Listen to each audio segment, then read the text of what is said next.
Today's video is something that I'm so passionate about, and that's one of balance.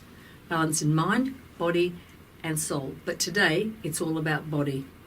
I want you to be able to stay upright for as long as you can, and that is a 5-segment task. One is being able to stand up on one leg just in normal pose. Secondly, I wonder if you could stand up on one leg but move your head from side to side, all angles, because it challenges your balance. The third thing you can do is try to stand still on that one leg, but squint your eyes so you can barely see. When we lose vision, we need to use more of our proprioceptors, and they're the things that keep you upright and stop you from falling. Give the leg a break.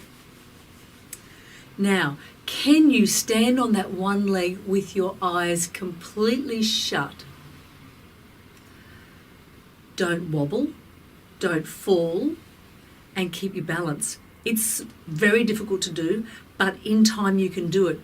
Once you've nailed those 4 techniques, and that would be holding it there for 30 seconds or to a minute, the last thing here is to be able to keep your eyes shut on that one leg, fully balanced, and have the head moving in all of those planes. I can't stress on you enough on how important it is for you to keep good, strong balance in your ankles, in your knees, in your hips. It keeps you upright and stops you from falls. Falls put people that we love and care about in nursing homes. It's really important to stay upright, balanced and strong for as long as you live. Balance is the fine-tuning between your muscles, your joints and your nervous system, and they all work together in one tight unison to keep you upright in space. By practicing balance movements on a daily basis, you will find that you've got so much more stability when you walk, when you step up and down stairs, when you sit to stand. They're all part of things that you do every single day without even thinking about it. We have got a growing, aging population, and we have so many problems with people falling and going into nursing homes, and today it's all about positive action. The positive action requires us to be strong from a simple position as sitting. More people fall from sitting to standing. Let's find ways to sort that out right now. We've put together some amazing strategies to keep you upright, strong and balanced. Right from the start, about tapping those little Chapman's reflex points that will help drive your glutes to get you from sitting to standing. Did you know that there was a study done in 2014 that talked about the longevity of your life and how many times you can get from sitting to standing in a minute? Men at the age of 53 should be able to get in and out of a chair about 37 times and women 34 times. I wonder how many times you can do it. I have been in the health industry for 38 years, whether it's been as a registered nurse, a personal trainer, remedial massage therapist, or musculoskeletal specialist. And it is amazing how much preventative care could be done with regards to keeping people out of hospitals and away from my treatment room. We need to be strong. We need to be passionate about how we look after ourselves. I want specialist. Today what I'm going to have a chat about is our aged families and friends that we love and hold dear to us. I've just come from an aged and palliative care summit, and not surprisingly, once our senior cits go into respite and aged care, the quality of their life is dramatically changed. Now we want to keep them at home, less anxious and more in control for as long as we possibly can. What can you do as a therapist? Well, we can do one thing. We can apply some Chapman's reflexes to improve the quality and strength and drive for some of the muscles that support them from sitting to standing. This position here is the one that they end up stumbling and falling. So we really have to make sure our seniors have got good quality strength when they go from a chair to up and walking. Simply, we're going to get them to rub along that lateral upper section of the quadricep, along the thigh. Now they can rub, or they can tap, or they can use the knuckles, anything to wake up the spinal reflexes or the Chapman's endpoints for the gluteus maximus. They'll be rubbing for 30 seconds before they think about going to the next stage. The next point is along the defense line, which is on the occipital region just under it, and they're going to do the same thing. They're going to rub and facilitate, or zhuzh, all the way through that area through there.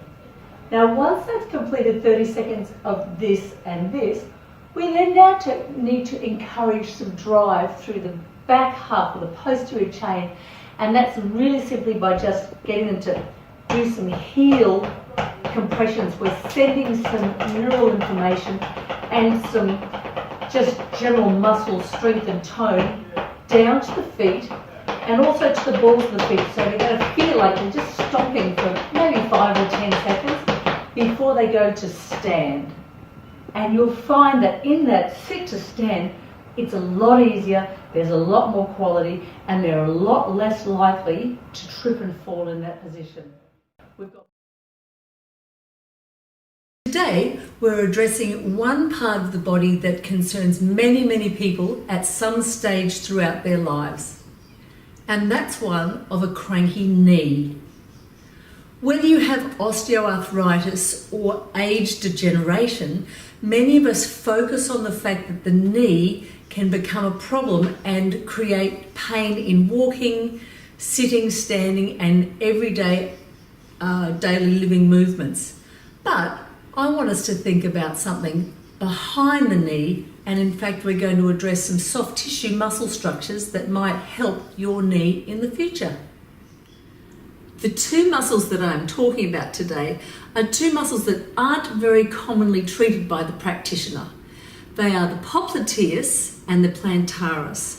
Now, a popliteus muscle is a tiny little triangular muscle that sits in behind the knee, attaching at that lateral end of the thigh or femur and coming into the tibialis. And our plantaris starts in posteriorly and comes down and actually plants, hence the name plantaris, plants the foot and pulls down that big toe. We don't touch this area very often because it's classified as an endangerment site. But a therapist that is well practiced and understands the feeling of soft tissues and can feel the difference between a nerve, a blood vessel, and tendon and muscle can get some great results from doing this kind of work. You'll have many clients that come in and see you and they complain of knee pain, and it's especially prominent when they get up in the morning because they might have been sleeping in a side bent, knee bent position, and they complain about it going from sitting to standing, which is very common. Now, that's going to indicate to me as a therapist that I'm going to work at the back of the leg. We're going to start with the knee in flexion, and we're going to take the thumb as a therapist and we're going to find the big meaty bulky area of the popliteus, push our thumb into it and lock and myofascially take the thumb superiorly up the thigh while we take the knee from flexion to extension. So locking down and straightening the leg. Shortening it up again, finding the soft tissue of the popliteus, avoiding any neural structures, avoiding any blood vessels.